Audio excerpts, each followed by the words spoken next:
లేదంటే బిడ్డలు పాటలు పాడినా ఎవరి ఎదుట మనం చేస్తున్నాం? దేవుని ఎదుటే. ఆయన ఎక్కడున్నాడు? మనలో ఉన్నాడు, సర్వము వ్యాపించి ఉన్నాడు. పరలోకములో సింహాసనాసీనుడై ఆయన కాలు మీద కాలేసుకుని ఎంతో మహిమలో ఆయన కూర్చుంటే, ఇప్పుడు నా వెనకాల ఆయన కూర్చొని ఉన్నాడు. మీరు ఊహించుకోండి, నా వెనకాల ఆయన ఉంటే మీరు నా ముందు కూర్చున్నారు. ఆయన ముందు నేను నిలబడి నేనేం చేస్తున్నానంటే మీకు ఆయన వాక్యాన్ని మీకు విశదీకరించి వివరించి మీకు చెప్తున్నాను. ఇప్పుడు మీరు ఎక్కడ కూర్చున్నారు? ఆయన ఎదుట కూర్చున్నారు. నేను ఒక మూలకు నించుంటే ఆయన ఎదుట మీరు కూర్చొని ఆయన వాక్యాన్ని మీరు వింటున్నారు. మరి ఇప్పుడు మనం ఈ వాక్యాన్ని వింటున్నాం. మనము అలనాడు ఆ ఆవరణంలో, పరిశుద్ధ స్థలంలో, అతి పరిశుద్ధ స్థలంలో వాళ్ళు అర్పించే బలి అర్పణలు ఎలా ఉండకూడదని చెప్పాడు? కుంటిది కానీ, మచ్చలది కానీ, ఏది గుడ్డిది కానీ, మరి ఏది ఉండని శ్రేష్టమైన దాన్ని తీసుకొచ్చి బలిగా అర్పించడం. మరి మన పాటలు, మన ఆరాధన, మనం వాక్యము ధ్యానించేది, మనం వినేది కూడా ఎలా ఉండాలి అంటే ఉండకూడదు. కుంటిదిగా ఉండకూడదు, కొరతగా ఉండకూడదు, అది దేవునికి అయిష్టమైనదిగా కూడా ఉండకూడదు పిల్లరా. సో దేవుడు మారలేదు. ఆయన నిన్న నేడు ఒకే రీతిగా ఉన్నాడు, ఏకరీతిగా ఉన్న దేవుడు. ఆయన మన దగ్గర నుంచి శ్రేష్టమైనది కోరుకుంటున్నాడు. శ్రేష్టమైన నీ జిహ్వ ఫలం అంటే, జిహ్వ ఫలం అంటే ఏంటి? మన నాలుకతో పాడే పాటలు, స్తుతించటం అనేది జిహ్వ ఫలం అంటారు. సో ఆ స్తుతి ఆరాధన కూడా దేవునికి యుక్తమైనదే చెల్లించాలి. ఎలా పడితే అలాగా మన ఆరోగ్య పరిస్థితి బాగాలేదు అయినా సరే ఆ విరిగి నలిగిన హృదయంతో దేవునికి మనం ఇష్టమైన బలియాగంగా ఎప్పుడైతే ఆ జిహ్వ ఫలాన్ని, ఆ స్తుతిని మనం ఎప్పుడైతే అర్పిస్తూ ఉంటామో దానిని ఆ పరిమళ తైలంగా దేవుడు దాన్ని తీసుకుంటాడు. సో నేను మీకు ఒకటి చెప్తున్నాను, మీరు దేవుని సన్నిధికి వచ్చిన వాక్యం వినే విషయంలో కానీ, ఆయన స్తుతించే విషయంలో కానీ మీరు ఎక్కడ నిర్లక్ష్య వైఖరిగా ఉండొద్దు అనేది మనం చేస్తున్నాను. ఎందుకంటే ఆయన ఎదుట మీరు కూర్చున్నారు, నేను ఆయన ఎదుట నిలబడి మీతో మాట్లాడు. ఇప్పుడు మాట్లాడే నేను కూడా భయభక్తులతో నా మనసును, నా పంచేంద్రియాలని, వాటన్నిటిని ఒళ్ళు దగ్గర పెట్టుకొని వాక్యములో రాయబడిన దాన్ని సరైన రీతిలో నేను మీకు బోధించాలి తప్పితే నా నోటికి వచ్చింది, నా మనస్సుకు తోచింది పిట్ట కథలు, బొమ్మల కథలు చెప్పేసేసి మిమ్మల్ని ఇక్కడి నుంచి మభ్యపెట్టి మిమ్మల్ని నేను ఇక్కడి నుంచి వెళ్ళిపోతే రేపొద్దున పరలోకానికి వెళ్ళినప్పుడు నేను రాసిందేంట్రా, నువ్వు చెప్పిందేంట్రా అంటాడు. ఈ పుస్తకంలో నేను రాసిందేంటి, నువ్వు చెప్పిందేంటి? ఉదాహరణకి ఆయన వేర్ ఆర్ యూ గోయింగ్ అని రాశాడు అనుకుందాం, నువ్వు ఎక్కడికి వెళ్తున్నావు అని రాశాడు. నేనేం చెప్తున్నానంటే మనం అందరం ఇక్కడే కూర్చుందామని రాశాడు, చెప్పాను మీకు. ఆయనేమో వేర్ ఆర్ యూ గోయింగ్ అని రాశాడు, ఎక్కడికి వెళ్తున్నారని రాశాడు. మనం అందరం ఇక్కడే కూర్చుంటున్నాం కాబట్టి దేవుణ్ణి స్తుతిద్దాం, సో దేవుని వాక్యం ఇదే అర్థం అని చెప్పాను అనుకోండి. అప్పుడు మీరేమంటారు? దేవుడు ఏమంటాడు? నేను రాసిందేంట్రా, నువ్వు చెప్పిందేంటి అంటాడు. అలాగే నేను చెప్తున్న వాక్యాన్ని గనక మీరు అర్థం చేసుకోవడానికి మీరు ప్రయత్నం చేయాలి. ప్రొవైడెడ్ మీకు ఉన్న ఆ వాక్య పరిజ్ఞానాన్ని బట్టి, మీరు చదువుకున్న చదువు ఎంతైతే చదువుకున్నారో మీకు దానిలో మీరు అర్థం చేసుకోవడానికి మీరు ప్రయత్నం చేయాలి. ప్రయత్నం చేస్తేనే అది అర్థం అవడానికి మీకు సహాయం చేస్తాడు దేవుడు, పరిశుద్ధాత్మ దేవుడు. ఈ వాక్యం నాకు అర్థం కావట్లేదని దాన్ని వదిలేస్తే దానిని సత్యాన్ని మనం కోల్పోయే ప్రమాదం ఉంది. సో కాబట్టి ప్రియులారా, దేవుని ఎదుట నేను మీకు బోధిస్తున్నాను, మీరు దేవుని ఎదుట కూర్చొని మీరు వాక్యం వింటున్నారనే అవగాహనతో నేను కొన్నిసార్లు నేను వాక్య పరిచయంలోనికి రాకమునుపు నేను వేరే దాసులు వాక్యం చెప్తున్నప్పుడు సర్వసాధారణంగా ఆదివారం పూట మనం తలస్నానం చేసి వస్తాం. ముందు రోజు ఏమైందంటే చర్చిలో ఉన్న పనులన్నీ నేను అన్నీ సరి చేసుకొని రాత్రి లేట్ అయిపోయేది. పొద్దున్నే తలస్నానం చేసి వెళ్ళేవాడిని, ఎదర చైర్లో కూర్చునేవాడిని. నిద్ర మామూలుగా వచ్చేది కదా. అప్పుడు నేను ఏం చేసాను తెలుసా, ఒక పెండి తీసుకొని నా కాలునో నా వేలునో ఇలా పొడుచుకుంటా ఉంటా. ఎందుకు? ఏ విధము చేతనైనాను వాక్యాన్ని మిస్ అవ్వకూడదని గిల్లుకుంటా ఉంటా. ఇలా గిల్లుకునేవాడిని, పొడుచుకునేవాడిని. ఎందుకంటే నాకు నిద్ర రాకూడదు ఎలాగైనా సరే, లేదంటే వెళ్ళి బయటికి వెళ్ళి కళ్ళు కొడుకొని మంచిని దాగి వచ్చేవాడిని. ఒకవేళ అటువంటి పరిస్థితి మీలో కూడా ఎవరికైనా కలుగుతూ ఉన్నట్లయితే మీరు కూడా నన్ను అనుకరించవచ్చు, ఒకవేళ మీకు ఇష్టమైతే. సో మనము జాగ్రత్తగా ఉందాం. ఎందుకంటే మనం పరలోకం వెళ్ళే ప్రయాణంలో ఉన్నాం. ఆ ప్రయాణాన్ని ఏ ఒక్కరు మనము చేజార్చుకోకూడదు, మన భక్తిహీనతను బట్టి. ఓకే, మరొక అంశాన్ని ఏంటంటే, వాక్యంలోకి వెళ్ళడానికి నేను కొంచెం మీకు ఇంట్రడక్షన్ చేస్తున్నా, పునాది వేస్తున్నా. మనలో ఉన్న భక్తిహీనత కానీ, లేదంటే దేవుని సంబంధమైన ఆత్మ సంబంధమైన విషయాల మీద, దేవుని వాక్య సంబంధమైన విషయాల మీద మనలో ఎక్కడైనా ఇసుమంతైనా దాని ఏమంటారు అనాసక్తి కానీ, అలక్ష్యం కానీ, లేదంటే అనాలోచితంగా కానీ మనం ఉన్నట్లయితే, లేదంటే దేవుని సంబంధమైన విషయాల మీద అలసత్వం కనుక మనం చూపించినట్లయితే, మన ఆత్మీయ జీవితాలు నశింపచేసి మనల్ని దేవుని నుంచి దూరంగా చేస్తాయంట. మనం చూపించే అనాసక్తి, మనం చూపించే దేవుని వాక్యాల పట్ల కానీ, దేవుని సంబంధమైన విషయాల పట్ల అలసత్వం కానీ, లేదంటే అనాలోచితంగా మనం కానీ ఉన్నట్లయితే అవి మన ఆత్మీయ జీవితాలను నశింపచేసి మనల్ని ఏకంగా దేవుని నుంచి అవి దూరం చేసేస్తాయి. మనకు తెలియదు, ఈ వారం వెళ్ళకపోతే ఏముందిలే అని అనుకుంటాం, నెక్స్ట్ వీక్ మళ్ళీ వేరే పని పడింది. మనకు పనులు ఉన్నప్పుడే మనం తీసుకునే నిర్ణయం దేవుడా పనే అనేది, అక్కడ మనము దేవుడి పట్ల ఉన్న మన ప్రేమ, దేవుడి పట్ల మనం కలిగి ఉన్న ఆ యొక్క అమితాశక్తి, తృష్ణ అనేది మనం చేసే పనులను బట్టే మనం బయట పెడతా ఉంటాం. సో ఇది మీరు చాలా జాగ్రత్తగా మీ జీవితాల్లో ఒక మెలకువ కలిగి మీరు ఉండవలసిందిగా ప్రభుపేట మీకు మనం చేస్తున్నాను. ఓకే, మనము మొదటి కొరింథీయులకు రాసిన పత్రికను ధ్యానం చేసుకుంటూ వస్తున్నాం. ఆ క్రమంలో ఇప్పుడు 14 అధ్యాయంలోకి వచ్చాం.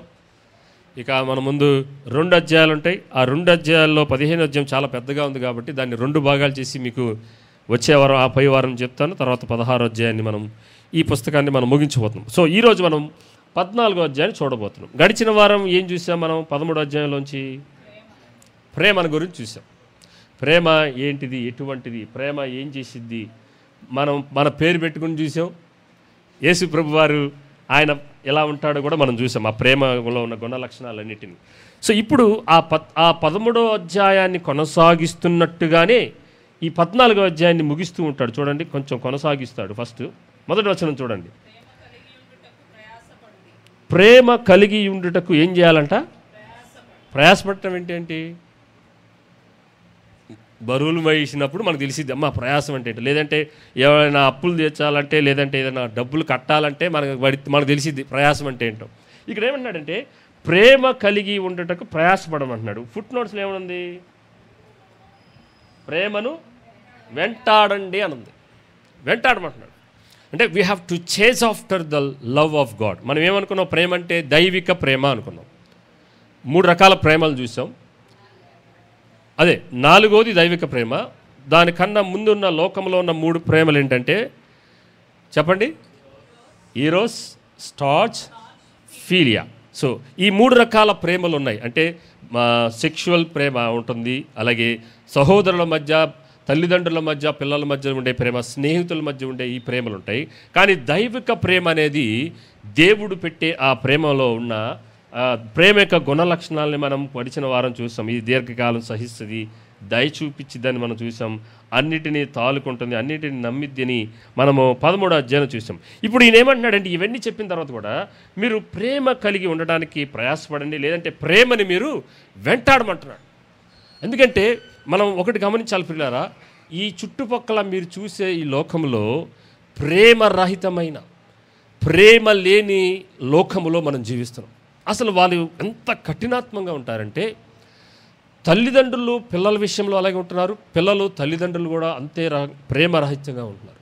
ఎంత కఠినలు అయిపోతున్నారంటే ఒక చిన్న తప్పు వాళ్ళ అనుకున్న రీతిగా వాళ్ళు చేయలేనప్పుడు తమ తల్లిదండ్రులు వారి పిల్లల్ని కొన్ని సందర్భాల్లో వారిని అర్థం చేసుకోండి, వారిని హతం చేయటానికి కూడా వెనకాడట్లేదు. ఆస్తి నిమిత్తమైన, అది పరువు నిమిత్తమైన, కన్న కడుపు అనే ఇది కూడా లేకుండా తమ పిల్లల్ని లేదంటే తమ తల్లిదండ్రులని కూడా హతం చేసే అటువంటి తరంలో మనం ఉన్నాం. ప్రేమ అనేది కరువు అయిపోయింది. కానీ ఈయన ఏమంటాడంటే ఇటువంటి ప్రేమ లేని, ఇటువంటి ప్రేమరహితమైన లోకంలో ఉంటున్న ఓ సంగమ, మీరు మాత్రం ప్రేమను వెంటాడండి. అది ఎంత కష్టమైనా, అది ఎంత భారమైనా సరే ప్రేమ కలిగి ఉండడానికే మనము వెంటాడాలి. ఆ వెంటాడే విషయంలో ప్రయాస కూడా మనము పడుతూ ఉండాలి. ఇందాక మనం 1 యోహాను పత్రిక, 2 యోహాను పత్రిక, 3 యోహాను పత్రిక మనము చూసాం సునీల్ చెప్పినప్పుడు. అందుట్లో కూడా ఆయన ప్రేమ గురించి మాట్లాడుతూ ఉంటాడు. ఆ యోహాను భక్తుణ్ణి ఆయన ఏమంటారంటే ఆయన ప్రేమకు అపోస్తలుడుగా అంటారు, పిలుస్తారు. ఆయన he is a apostle of love అని అంటారు. సో అంత ప్రేమని, దేవుని ప్రేమని ఆయన వ్యక్తీకరిస్తూ ఉంటాడు. సో ఈ యోహాను భక్తుడు ఇంత ప్రేమను గురించి రాసిన తర్వాత మనం ప్రకటన గ్రంథం చూడబోతున్న తర్వాత ఆయన ఏ రొమ్ము మీదైతే ఆనుకున్నాడో ఆ యోహాను భక్తుడు, ప్రకటన గ్రంథం ఆయనకి దేవుడు బయలుపరుస్తుంటే అదే యేసు ప్రభు వారిని చూసినప్పుడు ఏం చేశాడంటే ఇల్లు అత్తుకోవాలా. ఏం చేశాడు? ఆయన సాష్టాంగపడి నమస్కారం చేశాడు. ఏడు చేస్తున్నాడు, నేను పాపినని ఒప్పుకుంటున్నాడు. భూలోకంలో ఎవరి హృదయం మీద చెవి పెట్టి ఆయన హృదయంలో ఏవైతే ఉందో ఎరిగిన ఆ యోహాను భక్తుడు ఇప్పుడు పరలోకానికి వెళ్ళిపోయి తండ్రి కుడిపార్శ్వమున ఆసీనుడైన యేసు ప్రభు వారిని చూసినప్పుడు ఆ మహిమాన్వితుడైన యేసు ప్రభు వారు ఇక బాల యేసును చూడట్లేదు. అక్కడ ఎవరిని చూస్తున్నాడు? మహిమాన్వితుడు, సిలువ వేయబడిన యేసును చూడట్లా. మహిమలో, నిత్య మహిమలో అల్ఫయు ఒమేగా అయిన ఆమెను అనబడుచున్న వాడైన ఆ యేసును చూడగానే సాష్టాంగపడిపోయి నేను పాపినని కొట్టుకుని ఏడుస్తున్నాడు. లేపి నన్ను గూర్చి యేసు ప్రభు వారి గురించి నా ప్రత్యక్షతనంతటిని ప్రకటన గ్రంథంలో రాయబడటం మనం చూస్తాం. సో ఇప్పుడు ప్రేమ కలిగి ఉండటానికి ప్రయాసమని అంటున్న తర్వాత ఏమంటున్నాడు చూడండి, ఆత్మ సంబంధమైన వరములను ఆసక్తితో అపేక్షించండి, విశేషంగా మీరు ప్రవచన వరమును అపేక్షించమంటున్నాడు. మనము 12వ అధ్యాయంలో ఈ వరాల గురించి చూసాం. ఏం చూసాం? వరాలనేవి ఏమేమి కలగజేయాలి? సంఘానికి క్షేమాభివృద్ధిని కలగచేయాలి. అలాగే అట్ ద సేమ్ టైం ఈ వరాలు కలిగిన సంఘము దేవునికి ఏం తీసుకురావాలి? మహిమను తీసుకురావాలి. సో సంఘం అనేది ఒక ఎటువంటి స్థలముగా ఉండాలంటే దేవునికి మహిమను తీసుకురావాలి. సంఘము అట్ ద సేమ్ టైం సంఘం అందరూ కలిసి అందరూ ఒకరినొకరు క్షేమాభివృద్ధిని కలగచేసుకునే రీతిలో, మీరు ఆరోగ్యకరమైన రీతిలో మీ యొక్క సత్సంబంధాలు ఒకరి విశ్వాసుల పట్ల ఒకరు మీరు కలిగి ఉండాలనే ఉద్దేశంతో ఈయన ఈ కొరింథీ పత్రిక రాస్తున్నాడు. మనం మొదటి నుంచి చూస్తున్నాం కొరింథీ సంఘములో అసలు అది సంఘముగానే కనబడట్ల. ఇవన్నీ చూస్తుంటే ఒక నాయకుడు అనేవాడు సరైన నాయకత్వం లేకపోతే ఇగో ఎవరికి వారే యమునా తీరు అన్నట్టుగా నాకు నచ్చినట్టుగా నేను జీవిస్తాను, నాకు నచ్చినట్టుగా నేను చేస్తానని అన్న సంఘాలు చాలా తయారైపోయినాయి. సంఘాలలో ఏమైపోతుందంటే నాయకత్వానికి లోబడకుండా, సంఘాలలో ఉన్న నాయకత్వానికి లోబడకుండా వాళ్ళు వ్యతిరేకమైన జీవితాలను జీవిస్తే ఏం చేస్తున్నారంటే కొన్ని సంఘాలేమో పూర్తిగా సంఘ నాయకుడికి విధేయులైపోయి ఆయన్ని ఆరాధించేస్తుంటే సంఘ కాపరిని, కొన్ని సంఘాలలో సంఘ నాయకులకి వ్యతిరేకంగా సంఘ కాపరంటేనే పట్టదు, సంఘ కాపరి నాయకత్వానికి వాళ్ళు ఎటువంటి అజమాయిషీ వారు ఉండదు, ఎటువంటి లెక్క ఉండదు.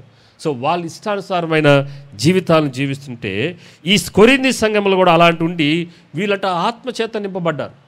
ఆత్మ వరాలు ఈ సంఘంలో ఉన్నాయి, కానీ ఏమి లేదు వీళ్ళ సంఘంలో? ప్రేమ లేదు.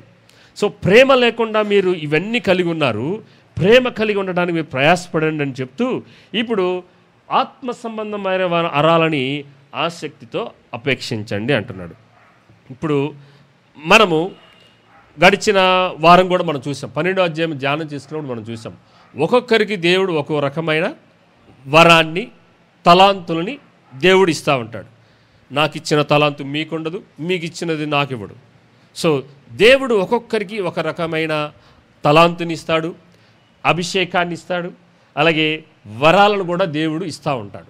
సో ఇవ్వబడిన మనము ఇచ్చిన దానిని అలాగే దాచుకోకుండా, దాని ఇతరులు కలిగి ఉన్న దాన్ని బట్టి మనం ఈర్షపడకుండా మనం ఏం చేయాలంటే మనము సంఘము యొక్క క్షేమాభివృద్ధి నిమిత్తం లేదంటే సంఘ కార్యకలాపాలలో మీరు వాడబడటానికి మీరు బహువిధాల మీరు ప్రయత్నం చేయాలి. అలాగే మీకు ఒకవేళ సువార్త ప్రకటించడానికి దేవుడు అటువంటి కటాక్షమును, అటువంటి వాక్చాతుర్యమును మీకు ఇచ్చినట్లయితే మీరు దానిని ఖచ్చితంగా ఇతరులకు సువార్త ప్రకటించడానికి మీరు వాడబడాలి. కొంతమందికి దేవుడు ఏం చేస్తాడంటే ఎటువంటి క్లిష్ట పరిస్థితినైనా సరే మీరు ఈజీగా హ్యాండిల్ చేయగలుగుతారు. సో అలాంటి తలాంతు మీకు ఉన్నప్పుడు, అటువంటి వరము దేవుడు మీకు ఇచ్చినప్పుడు మీరు ఏం చేయాలంటే అటువంటి పరిస్థితుల్లో ఉన్న కుటుంబాలకు వెళ్ళి మీరేం చేయాలంటే వారితో మాట్లాడటానికి మీరు మీ వంతుగా మీరు సహాయం అందించాలి. కానీ ఇప్పుడు ప్రస్తుతం ఉన్న సంఘాలు ఏం జరుగుతుందంటే సంఘ కాపరే హోల్ అండ్ సోల్, అన్నీ ఎవరు చేయాలి? సంఘ కాపరే చేయాలి, సంఘ కాపరే కౌన్సిలింగ్ చేయాలి, సంఘ కాపరే స్వస్థత కోసం ప్రార్థన చేయాలి, సంఘ కాపరే భాషల్లో మాట్లాడాలి, సంఘ కాపరే అన్ని అద్భుతాలు అన్నీ అలే చేయాలి. మరి సంఘ విశ్వాసాలు ఉన్నది దేనికి? బొమ్మల్లా వచ్చి కూర్చొని వెళ్ళిపోవటానికి కాదు కదా. సంఘం అంటే అది కాదు, దేవుడు ఉద్దేశించిన సంఘం అది కాదు. నాకు ఇచ్చిన తలాంతి ఏంటంటే వాక్య పరిచయం చేయగలిగిన ఒక కృపావరాన్ని దేవుడిచ్చాడు నాకు, అంతే. ఒక్కొక్కరికి ఇవ్వబడిన దాన్ని ఇప్పుడు ఈ 14 అధ్యాయంలో అదే చూడబోతున్నాం. ఇక్కడ ఏం మిస్ అయిందంటే ఈ 14 అధ్యాయంలో ఏం రాస్తున్నాడంటే ఈ సంఘంలో ఒక ఆర్డర్ మిస్ అయిపోయింది, ఒక డిజార్డర్ వచ్చేసింది. ఇక్కడ ఒక డిసిప్లిన్ లేకుండా పోయింది ఈ సంఘంలో, క్రమం అనేది పోయింది. ఒక నిర్ణీత క్రమంలో వెళ్లకుండా ఎవడు ఇష్టం పడితే వాడు, అంతకుముందు కూడా మన 11వ అధ్యాయంలో మనం చూసాం ఏంటి, బల్లారాధన కోసం ఎవడు ఇష్టపడితే వాడు చేసి ముందుగా ఆ రొట్టెల్ని వాటన్నిటిని తినేస్తున్నారు. సో ఇట్లా రకరకాల సమస్యలతో సతమతమవుతున్న ఈ కొరింథీ సంఘాన్ని అంత్య దినాల్లో ఉన్న మనతో కూడా పౌలు భక్తుడు ఈ సంఘం ద్వారా మనకి కొన్ని విషయాలు నేర్పించడానికి ఇష్టపడుతున్నాడు. మరొకటి గమనించండి ప్రియులారా, మనం సంఘానికి ఎందుకు వెళ్తున్నాం? Why I'm going to church. నేను సంఘానికి ఎందుకు వెళ్తున్నానంటే 2 పాటలు పాడి వాక్యం చెప్పేది వినేసి కానుకలు వేసేసి నేను వెళ్ళిపోవటానికి అది మాత్రం కాదు. దేవుని సంఘమా, దేవుని ప్రజలారా, మనం సంఘానికి ఎందుకు వస్తున్నామంటే మనమందరము దేవుని నామాన్ని మహిమపరచటానికి, ఆయనకి ప్రార్థన చేయటానికి, ఆయన నామానికి మహిమను తీసుకురావడానికి, ఆయన ప్రకటించడానికి, అంత మాత్రమే కాదు ఆయన వాక్యానుసారంగా మన జీవితాలను సరి చేసుకోవడానికి సంఘానికి వస్తున్నాం. దాంతోపాటు సంఘములో ఉన్న విశ్వాసుల యొక్క బాధలలో, ఇరుకుల్లో, ఇబ్బందుల్లో, వారి యొక్క బాగోగుల్లో కూడా వారి సంతోషములోను దుఃఖములోను మనమందరము పాలిభాగస్తులు అవటానికి సంఘం అనే దాన్ని దేవుడు ఏర్పరిచారు. అందుకోసం వస్తున్నాం సంఘం. నా కోసం అందరూ ప్రార్థనలు చేయాలి, కానీ నేను మాత్రం ఎవరి కోసం ప్రార్థన చేయను.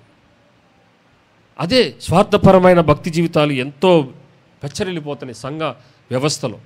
చాలామంది చాలా దొంగలు దూరిపోయారు సంఘంలో.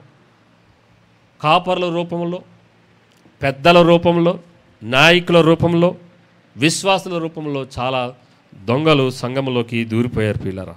ఇది చాలా బాధాకరమైన విషయం నేను చెప్తున్నాను. ఎందుకంటే అటువంటి పరిస్థితి ఉండకూడని పరిస్థితి ఈ అంత్య దినాల్లో మనం చూస్తున్నాం.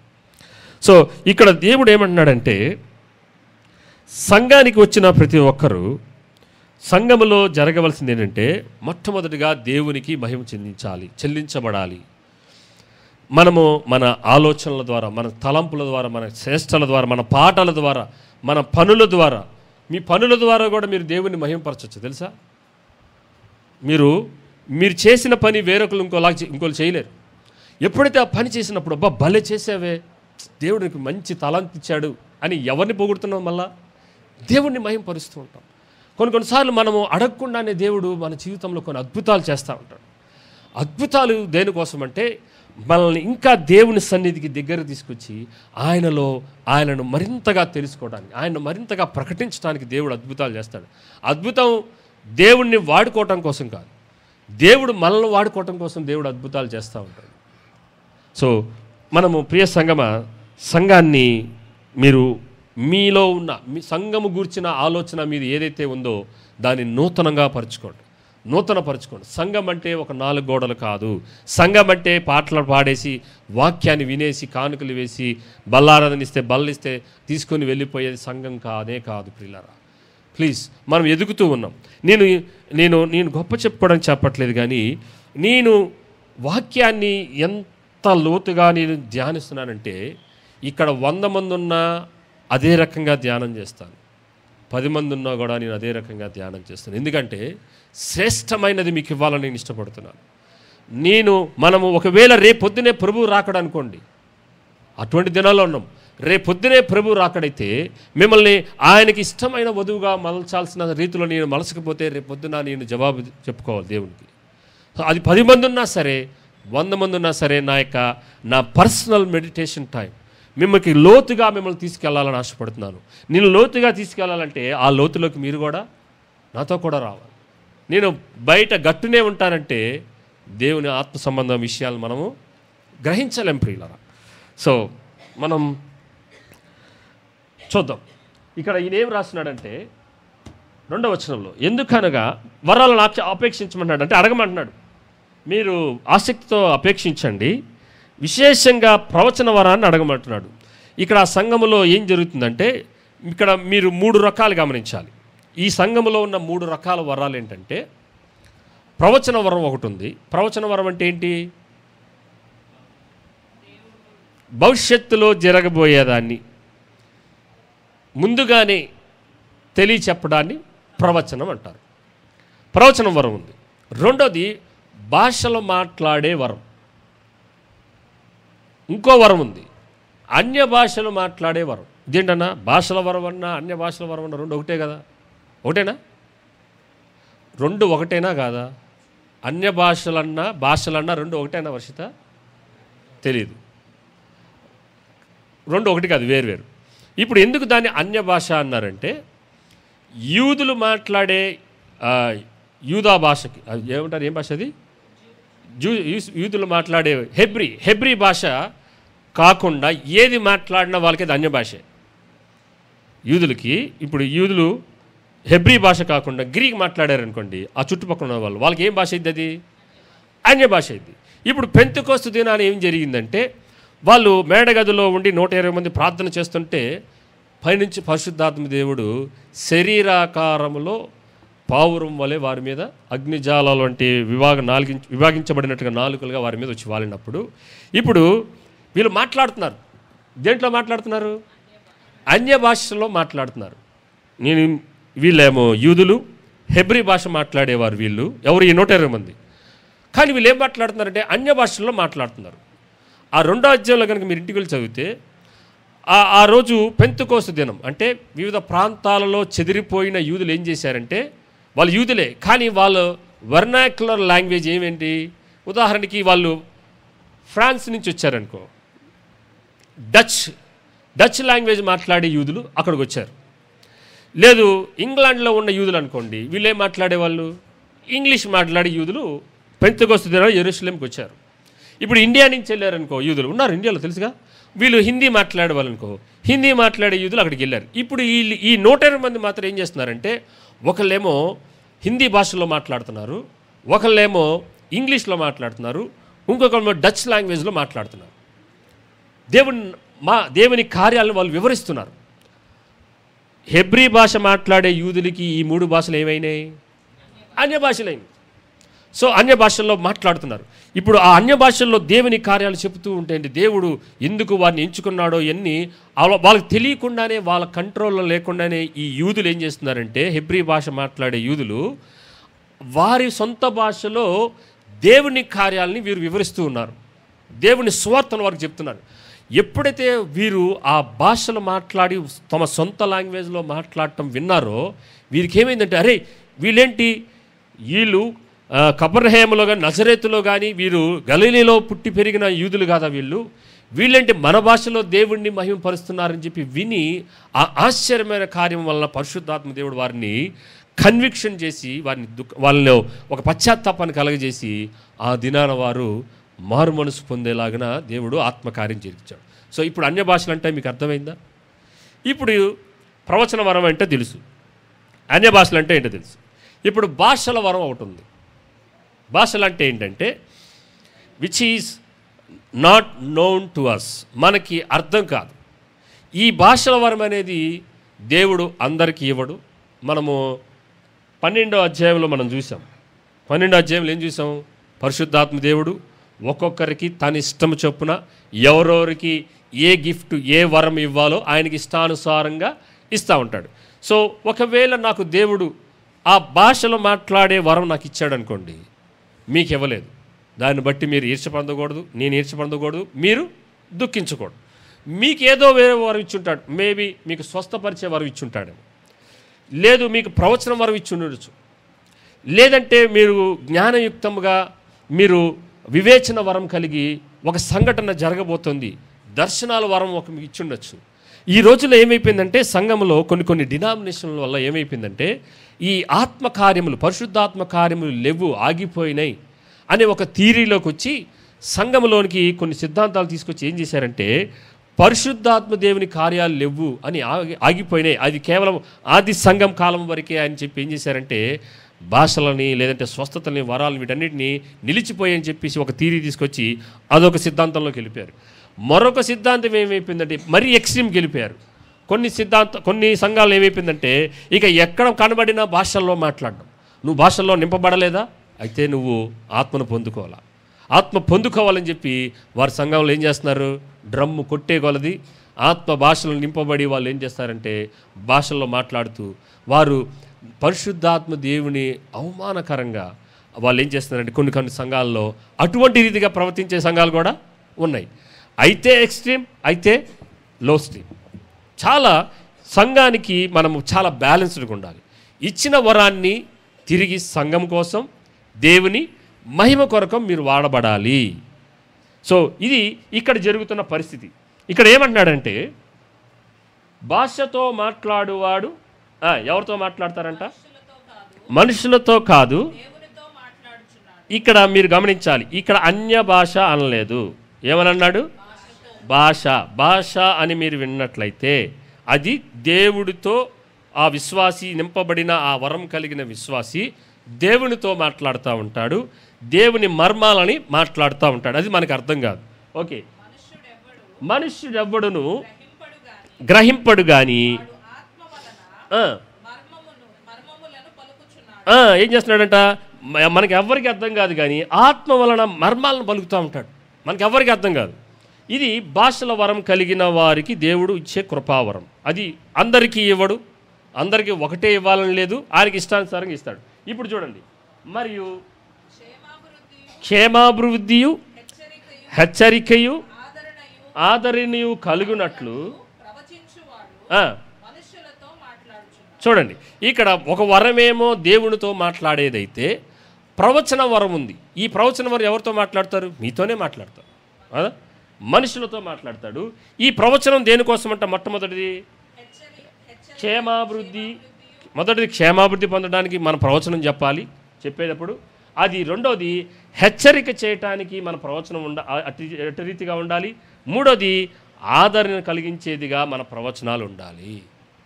సో ప్రవచనము చెప్పే ఆ దైవజనుడో లేదంటే ఆ విశ్వాసి కానీ ఆ యొక్క సంఘ పెద్ద కానీ ఎవరికైనా అటువంటి వరం ఉన్నప్పుడు మనం ఏం చేయాలంటే ఆ వరము సంఘములో ఉన్న విశ్వాసులకి క్షేమాభివృద్ధి కలిగించాలి. క్షేమాభివృద్ధి కలిగించడం అంటే ఏంటంటే బిల్డింగ్ ఈచ్ అదర్ అప్. అంటే ఇంగ్లీష్లో ఏముందంటే ఎడిఫికేషన్ అని ఉంది ఇంగ్లీష్లో. అంటే ఇప్పుడు ఒక నిరాశ పరిస్థితిలో ఉన్నారు మీరు.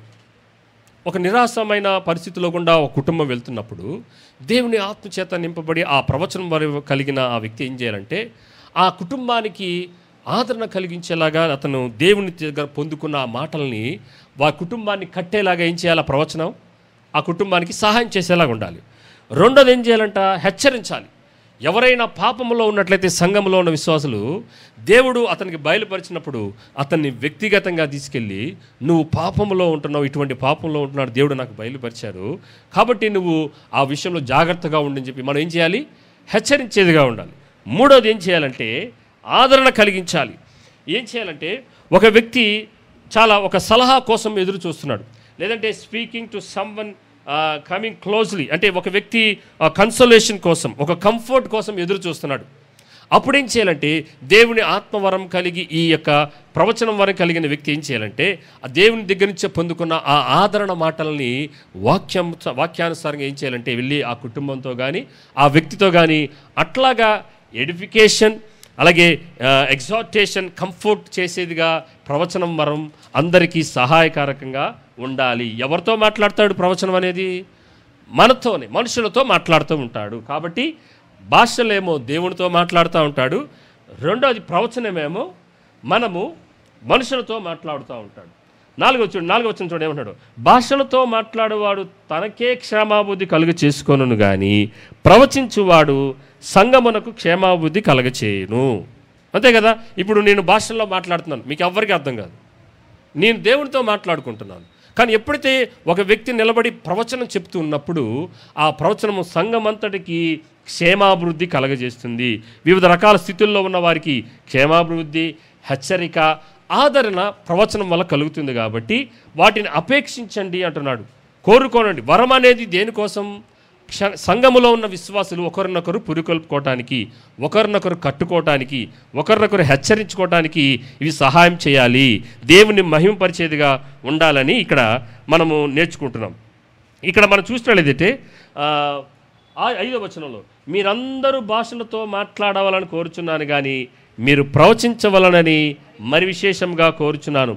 సంఘము క్షేమాభివృద్ధి పొంది నిమిత్తము భాషలతో మాట్లాడువారు అర్థము చెప్పితేనే కానీ వానికంటే ప్రవచించువాడే శ్రేష్ఠుడు. కొన్నిసార్లు కొంతమందికి ఎటువంటి కృపావరం ఉంటుందంటే, ఈ వ్యక్తి భాషల్లో మాట్లాడుతున్నాడు అనుకోండి, ఇంకొక వ్యక్తి ఆ భాషల్లో మాట్లాడుతున్న దాన్ని అర్థము చెప్పగలిగిన కృపావరాన్ని దేవుడు ఆ వ్యక్తికి ఇస్తాడు. అప్పుడు మాత్రమే సంఘములో ఈ భాషల్లో మాట్లాడే వ్యక్తి, ఇతను తర్జుమా చేసే వ్యక్తి లేచి నిలబడాలి, అప్పుడు మాట్లాడాలి. తప్పితే మనము సంఘములో మనము ఎప్పుడు పడితే అప్పుడు లేచి నిలబడి భాషల్లో మనం మాట్లాడకూడదు. ఎవరితో మాట్లాడుతున్నాం? భాషల్లో దేవునితో. మనం భాషల్లో మాట్లాడినప్పుడు దేవునితో మాట్లాడుతాం. ఒకవేళ తర్జుమా చేయగలిగిన కృపావరం ఏ వ్యక్తికైనా ఇస్తే అప్పుడు అతను వచ్చి దాన్ని తర్జుమా చేయవచ్చు.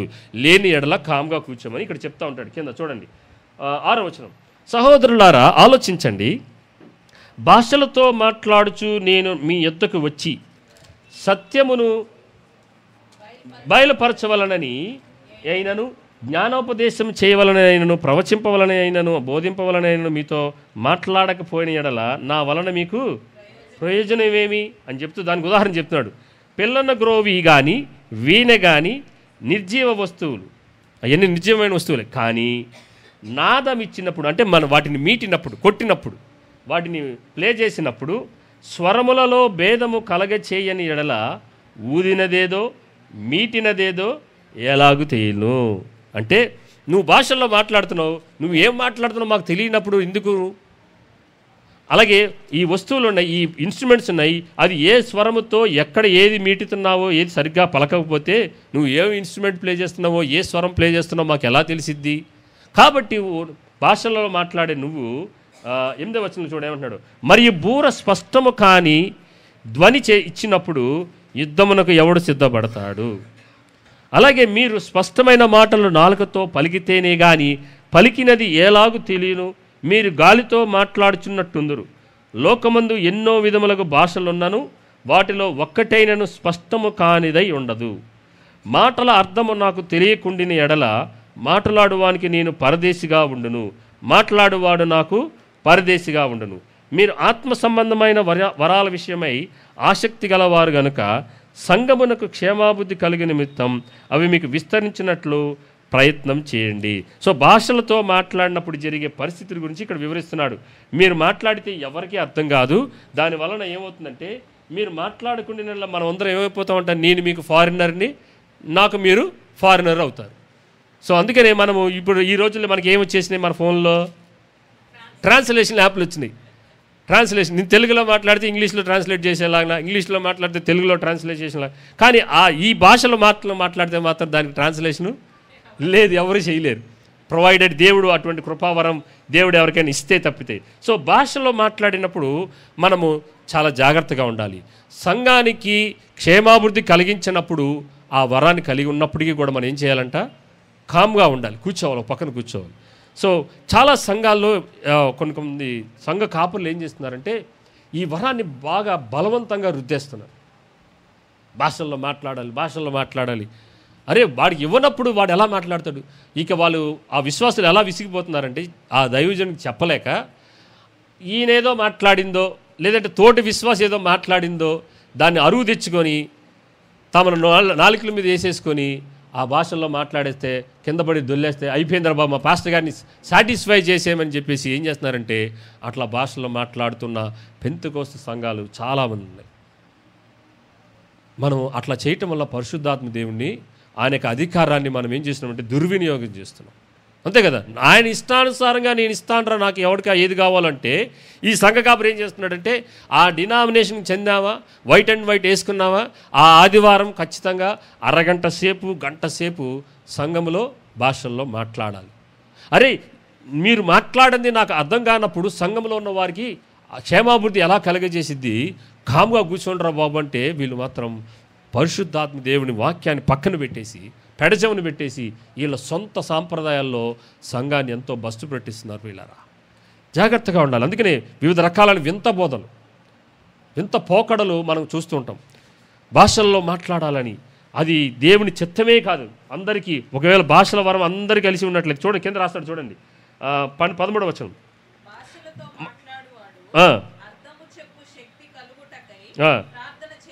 ప్రార్థన చేయవలను, నేను భాషతో ప్రార్థన చేసిన ఎడల నా ఆత్మ ప్రార్థన చేయును కానీ నా మనస్సు ఫలవంతంగా ఉండదు. నాకేమో అసలు నా మనసుకి నేను ఏం మాట్లాడుతున్నా కూడా నాకు తెలియదు, కానీ నా ఆత్మ మాత్రం అది ప్రార్థన చేస్తుంది, నా మనసు మాత్రం ఫలవంతంగా ఉండదు. కాబట్టి ఆత్మతో ప్రార్థన చేతును, మనస్సుతోనూ ప్రార్థన చేతు. మనసుతో ప్రార్థన చేయడం ఏంటి? మనము మాట్లాడే భాషలో ఇప్పుడు ఎలాగైతే నేను మాట్లాడుతున్నామో మనం ఎప్పుడు ప్రార్థన చేసుకుంటామో అట్లా ప్రార్థన చేయాలి. అలాగే భాషల వరమ కలిగిన వారు, అందరూ కాదు, అటువంటి వరం కలిగిన వారు మీరు మనసుతో చేయండి, అలాగే భాషతో కూడా మీరు ఆత్మతో కూడా మీరు ప్రార్థన చేయండి అని అంటున్నాడు. 16 లేని ఎడల నువ్వు ఆత్మతో స్తోత్రం చేసినప్పుడు ఉపదేశము పొందనివాడు నీవు చెప్పు దానిని గ్రహింపలేడు గనక నీవు కృతజ్ఞతాస్తుతులు చెల్లించినప్పుడు ఆమెనని వాడు ఎలాగ పలుకును. నీవైతే బాగుగానే కృతజ్ఞతాస్తుతులు చెల్లించుచున్నావు, కానీ ఎదుటివాడు క్షేమాభివృద్ధి పొందట్లేదు. నువ్వు భాషల్లో బాగా స్తుతించేస్తున్నావు, ప్రార్థన చేసేస్తున్నావు భాషలు మాట్లాడి. ఇప్పుడు మనం కనుక మనసుతో కనుక ప్రార్థన చేసినప్పుడు చివరి ఏం చెప్తాం? ఆమెని చెప్తాం. ఆయన భాషల్లో ప్రార్థన చేసేసుకుంటూ చూస్తున్నట్లయితే ఆమెను ఎప్పుడు చెప్పాలా, హల్లెలూయా ఎప్పుడు చెప్పాలా మనం ఎప్పుడు ఎదురు చూస్తూ ఉండాలి. ఎందుకు? మనకి అర్థం కాదు కాబట్టి, సో మనకేం తెలియదు కాబట్టి. సో అందుకనే ప్రియులారా, మీకు భాషల వరం అర్థం ఉంటేనే తప్పితే మీరు సంఘములో మాట్లాడద్దు. సంఘం ఒకటి గమనించండి, మీకు గనక అటువంటి వరం కలిగి లేకపోతే దేవునికి స్తోత్రం, ఉన్నా కూడా దేవునికి స్తోత్రం. కలిగి లేదని మీరు విచారం చేయొద్దు, నాకు కావాలని మీరు మాత్రం వెంటాడద్దు. ఆయన ఎవరికి ఏదేది కావాలో అది ఇస్తాడు. ఓకే, కింద నేను పౌలు భక్తుడు చెప్తున్నాడు, నేను మీ అందరికంటే ఎక్కువగా భాషలతో మాట్లాడుచున్నాను, అందుకు దేవుణ్ణి స్తుతించేదను. ఆయనను సంఘములో భాషతో 10,000 మాటలు పలుకుట కంటే ఇతరులకు బోధ కలిగినట్లు నా మనసుతో 5 మాటలు చాలు. 10,000 మాటలు మాట్లాడే కంటే భాషలతో నేను ఒక 5 మాటలు చెప్తే చాలు మీకు. ఎందుకు?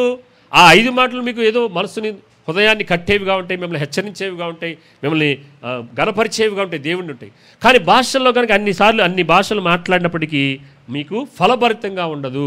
కాబట్టి ఒక క్రమం మిస్ అయిపోయింది. ఈ సంఘంలో ఏమైపోయిందంటే, ఈ కొరింథీ సంఘంలో ఒక ఆర్డర్ అనేది పోయి, క్రమం అనేది పోయి, ఎవరు పడితే వాళ్ళు సంఘానికి రాగానే ఏం చేస్తున్నారంటే భాషల వరం ఉందని చెప్పేసి భాషల్లో మాట్లాడేస్తున్నారు. చూడండి కింద ఏమంటాడు, నేను మీకంటే ఎక్కువగా మాట్లాడుతున్నాను, అయినా సరే నేను నోరు మూసుకుని ఉంటున్నాను. 20వ వచనం, సహోదరులారా మీరు బుద్ధి విషయమై పసిపిల్లలు కాక దుష్టత్వం విషయమై శిశువులుగా ఉండండి, బుద్ధి విషయమై పెద్దవారై ఉండండి. అన్య భాషలు, ఇక్కడ చూడండి మళ్ళా, అన్య భాషలు మాట్లాడు జనుల ద్వారాను పరజనుల పెదవుల ద్వారాను ఈ జనులతో మాట్లాడుదును, అప్పటికైనాను వారు నా మాట వినకపోవుదురు అని ప్రభువు చెప్పుచున్నాడని ధర్మశాస్త్రంలో రాయబడినది. ఇది యెషయా గ్రంథంలో ఇక్కడ మనం చూస్తాం అన్నమాట. ఇదేంటంటే ఇక్కడ అన్య భాషలు మాట్లాడు జనుల ద్వారా అన్నాడు. ఎవరికి అన్య భాష? యూదులకి, ఇజ్రాయేలీలకి అన్య భాష. అన్య భాష మాట్లాడు జనుల ద్వారా, పరజనుల పెదవుల ద్వారా. పరజనుల పెదవులు అంటే మనము మాట్లాడే భాష దేంతో మాట్లాడతాం? పెదవులతోనే. సో ఆ భాష మాట్లాడే వారి ద్వారా నేనేం చేస్తానంటే మీతో మాట్లాడతాను, అప్పటికైనాను వారు నా మాట వినకపోవుదురు. ఏమైందంటే ఇజ్రాయేలీయులు దేవుడు చెప్పిన మాట వినట్లా. మీరు యెషయా గ్రంథం ఇంటికి వెళ్ళాక మీరు చూసినట్లయితే యెషయా గ్రంథం 28, 11, 12 వచనాలు చూసినట్లయితే దేవుడు ఏమంటాడంటే అష్షూరీయులను తీసుకొస్తాడు.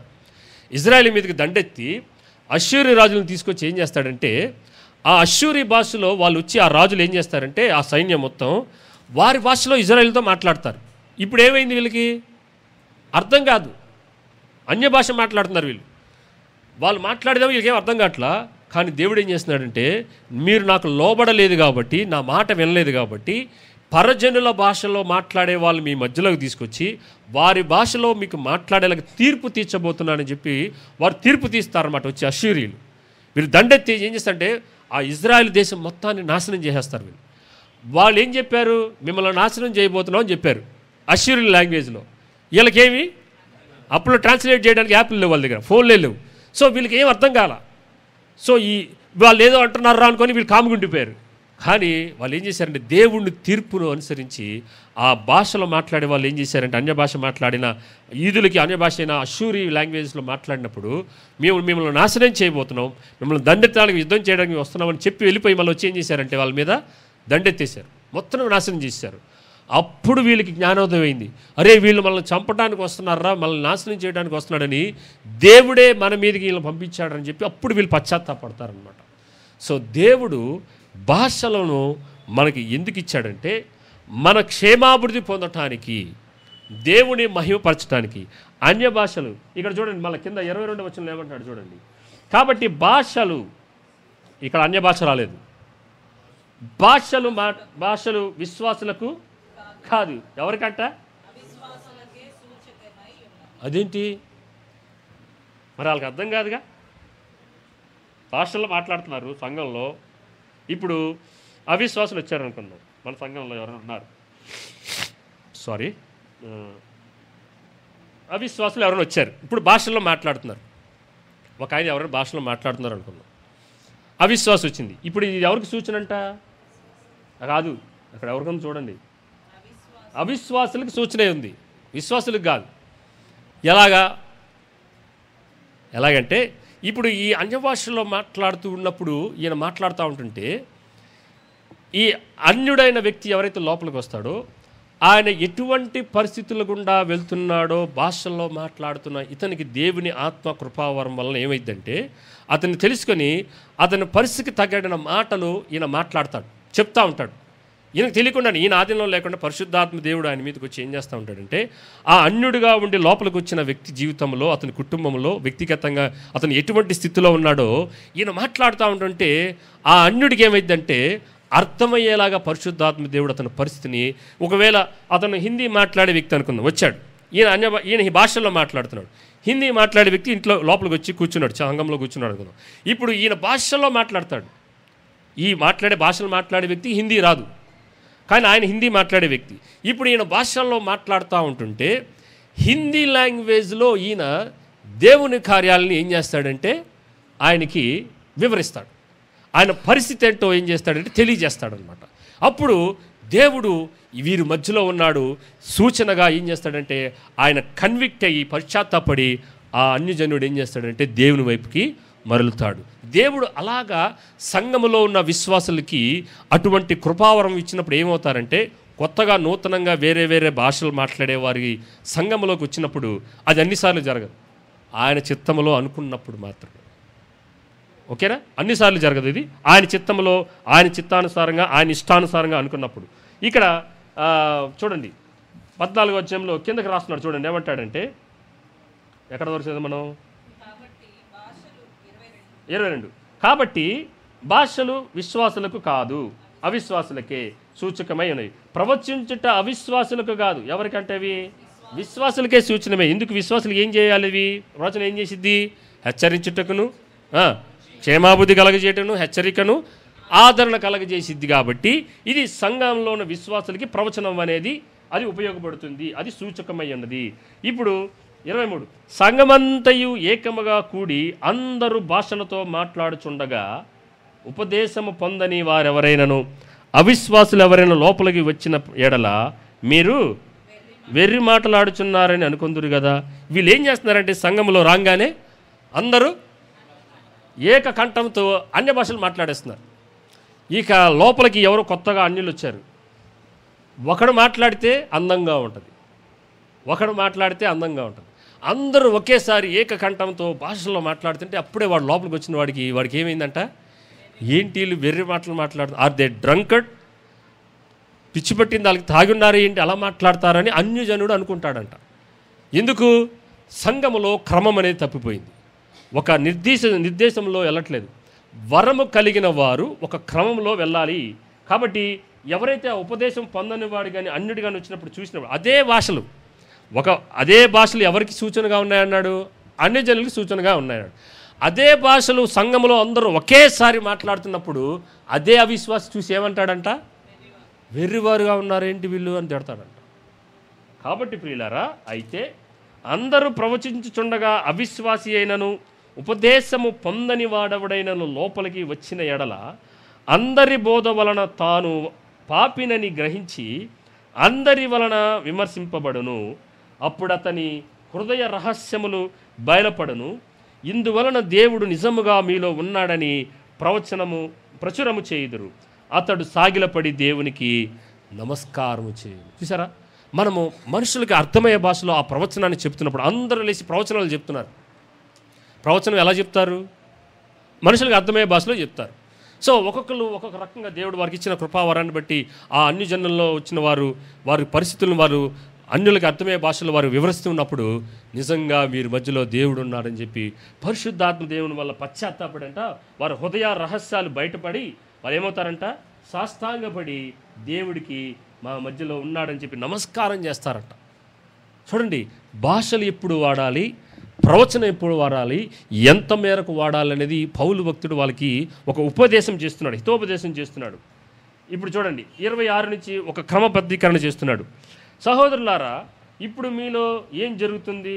మీరు కూడి వచ్చినప్పుడు ఒకడు ఒక కీర్తన పాడవలని ఉన్నాడు, మరి ఒకడు బోధించవలని ఉన్నాడు, మరి ఒకడు తనకు బయలుపరచబడినది ప్రకటన చేయవలని ఉన్నాడు, మరి ఒకడు భాషతో మాట్లాడవలని ఉన్నాడు, మరి ఒకడు అర్థం చెప్పవలని ఉన్నాడు. సరే, సమస్తమును క్షేమాభివృద్ధి కలుగుటకై జరగనివ్వండి. భాషతో ఎవడైనా మాట్లాడితే 2 అవసరమైన ఎడల 3కి మించకుండా వంతుల చెప్పున మాట్లాడవలను. ఒకడు అర్థం చెప్పవలను. అర్థము చెప్పువాడు లేని ఎడల అతడు సంఘములో ఏం చేయాలంట? మౌనంగా ఉండవలను, కానీ తనతో దేవునితోనూ మాట్లాడుకోవచ్చు. ఏం చేయాలి? భాషల వరం ఉంటే, ఒకవేళ అర్థం చెప్పే వరం ఉంటేనే, అది కూడా క్రమంలో ఒకటి తర్వాత ఒకడు లేచి అర్థం చెప్పే వరం ఉంటే, ఓ భాషలు మాట్లాడే ఓ విశ్వాసి, నువ్వు అర్థం చెప్పలేకైతే నిలబడి మాట్లాడు. అర్థం చెప్పలేకపోతే మౌనంగా ఉండి ఎవరితో మాట్లాడుకోమన్నాడు? దేవుడితో నీకు నువ్వే మాట్లాడుకో, చాలు పో పక్కన కూర్చో అని చెప్పేశాడు. తర్వాత ప్రవక్తలు 2-3 మాట్లాడవచ్చు. తక్కిన వారు ఏం చేయాలంట? వివేచించాలి. అరే వీళ్ళు కరెక్ట్గా నిజంగానే వాక్యానుసారంగా చెప్తున్నారా, అది నిజంగా దేవుని యుద్ధం నుంచి వస్తుందా లేదని వివేచించే వరం కలిగిన వారు చెప్తున్న వారి గురించి వివేచించాలంట. అయితే కూర్చున్న మరి ఒక్కనికి ఏదైనా బయలుపరచబడిన ఎడల మొదట వాడు ఏమైపోవాలి? మౌనంగా ఉండాలి. ముగ్గురు లేచి నిలబడి ప్రవచనాలు చెప్తున్నారు. ఇప్పుడు 4వ వాడికి ఒక ప్రవచనం వరం వచ్చింది, ఏదో దేవుడు ప్రేరేపించాడు. ఇప్పుడు ఇందులో ఒకరిని కామ్గా కూర్చోమని చెప్పి ఇతను లేచి ఏం చేయాలంట? ఆ వచనాన్ని, ప్రవచన వరాన్ని వారికి తెలియచేయాలని చెప్తున్నాడు. అందరూ నేర్చుకున్నట్లు, అందరూ హెచ్చరిక పొందినట్లు మీరందరూ ఒకని తర్వాత ఒకడు ప్రవచింపవచ్చు. మరియు ప్రవక్తల ఆత్మలు ఎవరి వశంలో ఉన్నాయి? ప్రవక్తల స్వాధీనంలోనే ఉన్నాయి.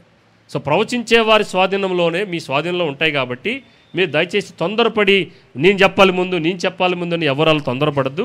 1 by 1 వంతుల వారీగా మీరు ఏం చేయాలంటే ప్రవచనాలు చెప్పండి. అలాగే పరిశుద్ధుల సంఘములన్నిటిలో దేవుడు సమాధానానికి కర్త కానీ అల్లరికి కర్త కాడు అని ఇలా సంఘములో ఉన్న ఈ లోటుపాట్లన్నిటినీ వివరిస్తూ వస్తున్నాడు పిల్లరా. ఇక మనం చూసినట్లయితే 3 రకాల వరం వాళ్ళకి కనబడుతుంది. అంటే ఈ కృపావరాలను మనం ఎలా విభజించవచ్చు అంటే, ఒకటి స్పీకింగ్ గిఫ్ట్. ఇంతకుముందు కూడా చెప్పినట్టు గిఫ్ట్స్ ఆర్ 3 types.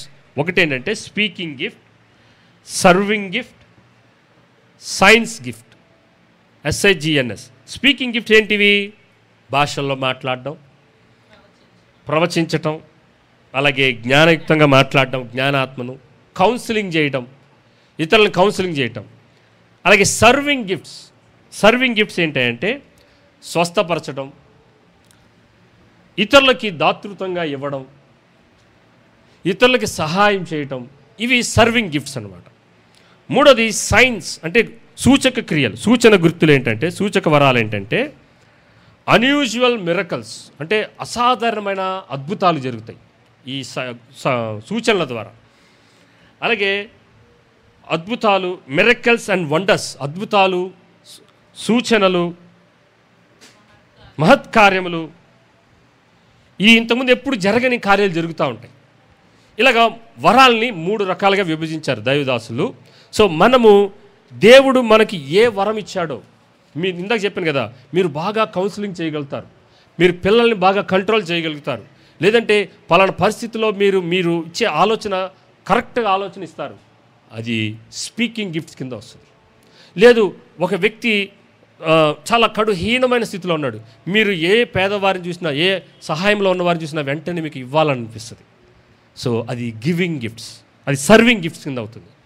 సో అలాగే కొంతమందికి దేవుడు మహాకృపావరాన్ని ఎలాంటి ఇస్తాడంటే, ఈయన కొంతమంది దైవదాసులకో లేదంటే విశ్వాసులకో పలానా ప్రాంతానికి వెళ్ళి అలా ప్రార్థించగానే అక్కడలో కొంతమంది జీవితాల్లో ఒక అద్భుతాలు జరుగుతూ ఉంటాయి, ఎక్కడ లేని అద్భుతాలు. వారికి ఆశ్చర్యకరంగా మనము పాత నిబంధనలు మనం చూస్తాం. సారేపత్తు వేదరాల దగ్గరికి ఆ దైవదాసుడు వెళ్ళి ప్రార్థించగానే ఏం జరిగింది?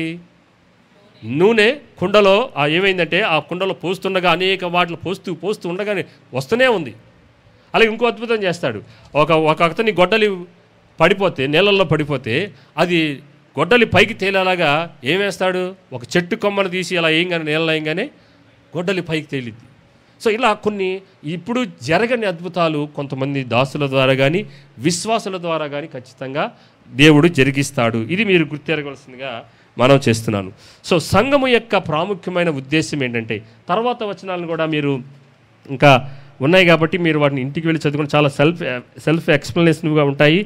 స్త్రీలు సంఘములలో మౌనంగా ఉండవలను, వారు లోబడి ఉండవలసిందే కానీ మాట్లాడుటకు వారికి సెలవు లేదు, ఈలాగు ధర్మశాస్త్రము చెప్తున్నది. ఎందుకు ఈ మాటలు మాట్లాడుతున్నాడంటే, ఈ సంఘములో అందరూ లేచి మాట్లాడేస్తున్నారు. ఇక పురుషుడని లేదు, స్త్రీ అని లేదు, నాకు వరం ఉంది చాలు, వరం ఉంటే నేను దేవుని చేత ఆమోదించబడిన వాడిని అని చెప్పి ఏం చేస్తున్నారంటే, వీళ్ళందరూ లేచి నిలబడి మాట్లాడేస్తున్నారు. అందుకని ఏమంటే, స్త్రీలారా మీరు మౌనంగా ఉండని చెప్పి, నోరు మూసుకొని ఉండండి అని చెప్పి వాళ్ళు ఏం చేశారంటే, మౌనంగా ఉండాల్సిందే, లోబడి ఉండాల్సిందే కానీ మాట్లాడడం వారికి సెలవు లేదు అని చెప్పేశాడు. ఎందుకంటే అక్కడ గొడవలు అయిపోతున్నాయి. బయటికి వెళ్ళే సంఘములను భాషలు మాట్లాడుతున్నారు, బయటికి వెళ్ళేమో అన్య భాషలు మాట్లాడుతున్నారు. అర్థం చేసుకోండి, అన్య భాషలు అంటే. అలాంటి సంఘ విశ్వాసులు కూడా ఉన్నారు చాలామంది. సంఘములోనే భాషలు మాట్లాడతారు, బయటికి వెళ్ళినప్పుడేమో నీటి కుళాయిల దగ్గర లేదంటే కూరగాయల దగ్గర వాళ్ళకి కావాల్సింది రానప్పుడు అన్య భాషలు మాట్లాడుతున్నారు. చాలా ఎంత ఘోరమైన పరిస్థితి చూడండి. సో 35 వారు ఏమైనా నేర్చుకొనగోని యెడల ఇంట తమ భర్తలను అడగవలను, సంఘములో స్త్రీ మాట్లాడుట అవమానము. దేవుని వాక్యము మీ యొద్ద నుండి బయలు వెళ్ళినా, మీ యొద్దకు మాత్రమే వచ్చినా, ఎవడైనాను తాను ప్రవక్తనని అయినను ఆత్మ సంబంధమైనది అయినను తలంచుకొని యెడల నేను మీకు రాయిచున్నది ప్రభు యొక్క ఆజ్ఞలని అతడు దృఢముగా తెలుసుకొనవలను. ఎవడైనాను తెలియని వాడైతే తెలియని వాడుగానే ఉండనియండి. కాబట్టి నా సహోదరులారా, ప్రవచించుట ఆసక్తితో అపేక్షించండి, భాషలతో మాట్లాడట ఆటంకపరచకూడండి, కానీ సమస్తమును మర్యాదగాను క్రమంగాను జరగలేయండి. అయ్యా, మీకు ఒకవేళ ఆత్మ భాషలతో మాట్లాడే వరంగాలుగా ఉంటే అది దాన్ని ఆపద్దు, ఎవరిని ఆటంకపరకద్దు, కానీ ఒక క్రమంగాను జరగనివ్వండి. భాషలలో లేదంటే ప్రవచించేవారు బహుగా అపేక్షించండి. ఎందుకంటే అది సంఘ క్షేమాభివృద్ధికి, వారిని హెచ్చరించడానికి, ఆదరించడానికి, క్షేమాభివృద్ధి కలగచేయడానికి సహాయపడుతుంది. కాబట్టి సంఘములో మాట్లాడే వాళ్ళు ఒకరి తర్వాత ఒకరు క్రమంగా మీరు చెయ్యండి. మీకు ఇవ్వబడిన వరాల్ని సంఘములో ఉన్న విశ్వాసులారా మీరు వాడుకొనండి అని చెప్పి ఈ సంఘములో ఉన్న విశ్వాసులకి తెలియజేస్తున్నాడు. చివరిగా ఒక స్టేట్మెంట్ చెప్పి ఈ నా వాక్య భాగాన్ని నేను ముగించాలని ఆశపడుతున్నాను. ఏంటంటే, a worship service should lift up the Lord. సంఘ ఆరాధన అనేది ప్రభువుని మహిమపరిచేదిగా ఉండాలి, ప్రభువుని ఘనపరిచేదిగా ఉండాలి. అండ్ బిల్డప్ ద సెయింట్స్ అంటే పరిశుద్ధులను కట్టేదిగా ఉండాలి, ఒకరినొకరు కట్టుకునేదిగా ఉండాలి. And not puff up the participants అలా కాకుండా పాల్గొన్న వారిని ఉప్పొంగేలాగా చేయకూడదు. మన ఆరాధన అర్థమైందా? మన ఆరాధన ప్రభువుని లిఫ్టప్ చేసేదిగా ఉండాలి, విశ్వాసుల్ని బిల్డప్ చేసేదిగా ఉండాలి.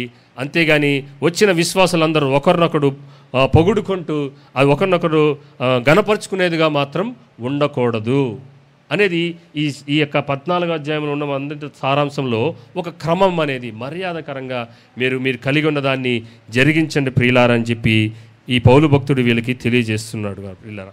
కాబట్టి మనము we should pursue love and we should seek spiritual gifts and more over the prophecy gifts మనకి ఏదైతే దేవుడు అనుగ్రహిస్తున్నాడో, దేవుడు మనకి ఏదైతే ఇచ్చాడో వాటిని సంఘ క్షేమాభివృద్ధి కొరకు, సంఘము ఎదుగుదల కొరకు, ఒకరినొకరు కట్టబడటానికి మీరు వాడమని ఈ యొక్క 14వ అధ్యాయం ద్వారా మనకి పౌలు భక్తుడు అలాగే ప్రభువు మనకి తెలియజేస్తున్న దాన్ని మీరు గ్రహించవలసిందిగా మనం చేస్తూ ఈ మాటలు ముగిస్తున్న అందరూ తలలు వంచి మనము ప్రార్థన చేసుకుందాం.